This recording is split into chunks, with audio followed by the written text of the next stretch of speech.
Il est reporter, photographe, journaliste à Sciences et Vie. Vous l'entendez tous les week-ends sur France Info aux côtés de Marie-Odile Monchicourt dans la chronique Du côté des étoiles. Et il est avec nous ce matin. Bonjour Serge Brunier. Bonjour Marc. Vous êtes avec nous pour une photo que tout le monde qualifie d'exceptionnelle. On va faire un exercice radiophonique assez difficile puisqu'on va en parler pendant quelques instants. C'est une photo de l'univers vu de la Terre, c'est-à-dire c'est la voûte céleste telle qu'elle entoure notre planète. Alors qu'a-t-elle de si particulier cette photo ? Ce qu'elle a de particulier, c'est ça en fait, c'est que c'est une photo du ciel entier.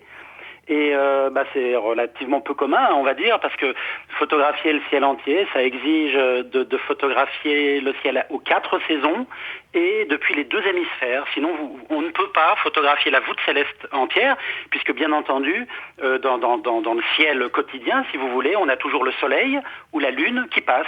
Donc, pour faire cette image, ça a pris pas mal de temps. Il a fallu perpétuellement que quelque part sur la Terre, j'ai le soleil et la lune dans le dos, en quelque sorte, pour être toujours face à la nuit et surtout toujours face à une région du ciel nouvelle. Donc, c'est un peu plus d'1 an de travail pendant les 4 saisons et sur les 2 hémisphères. Alors moi, je l'ai devant moi, cette photo, ce qui n'est pas le cas forcément de nos auditeurs. On va tenter quelque chose d'assez impossible. Serge, à quoi ça ressemble ?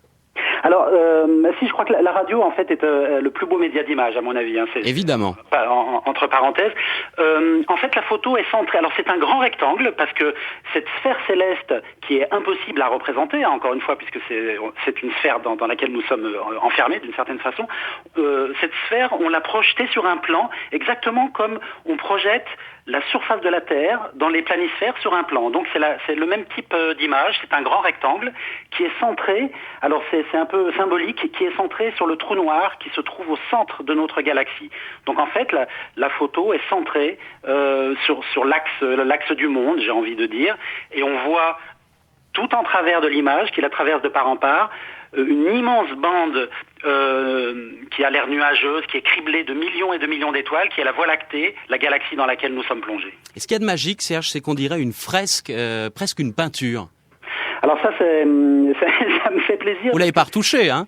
Non, elle n'a pas été retouchée. C'est vraiment l'image brute que vous avez sous les yeux qui montre. En fait, j'ai utilisé un appareil photo qui donne une image très naturelle du ciel. C'est-à-dire, c'est un appareil photo numérique évidemment, mais ce n'est pas une caméra professionnelle d'astronome professionnel qui donne une image du ciel extrêmement claquante. Vous savez, très chromo, comme les fameuses photos faites par le télescope spatial Hubble ou ce genre de choses. J'ai voulu faire une photo du ciel naturel, et cet aspect minéral, en fait, le ciel ressort comme ça. Vous savez, Hubert Reeves dit qu'on est poussière d'étoiles.